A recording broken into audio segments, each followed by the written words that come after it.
Aujourd'hui, on va voir comment trouver et utiliser du matériel existant sur ChallengeU.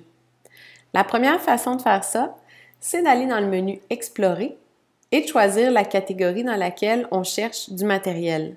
Donc, par exemple, si on cherche des activités en sciences et technologies, on se rend sur ce menu et on pourra trouver des activités que des enseignants ont partagées sur ce sujet.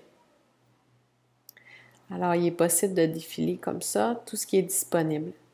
Pour l'utiliser, ce matériel-là, alors si par exemple je décide que cette séquence sur les poussinots m'intéresse, je clique sur les trois petites lignes en haut à droite et je choisis soit ajouter au cours si je veux l'ajouter à un de mes cours, ajouter à mon fil si c'est ce que je veux, ou encore assigner si je veux que l'un de mes groupes le reçoive sur son fil d'abonnement.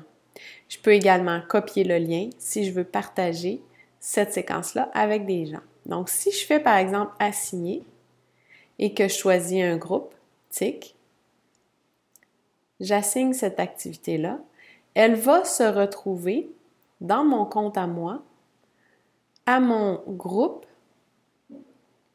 tic. Donc, si je regarde ici, voilà, l'activité Poussinon a été assignée à mon groupe. Je peux voir que je l'ai réutilisé, mais que ça appartient à quelqu'un d'autre. Et si justement je clique sur l'icône de ce propriétaire-là, de cette auteur-là, en fait, je reviens sur la page du propriétaire de l'activité. Une deuxième façon d'aller trouver ou utiliser du matériel, c'est d'y aller avec les mots-clés dans ici la barre de recherche. Donc, je clique dans la barre de recherche, j'enlève ce qui s'y trouve et je peux faire une recherche par mots-clés. Alors, par exemple, si je cherche du matériel sur les volcans, je peux taper volcan et OK.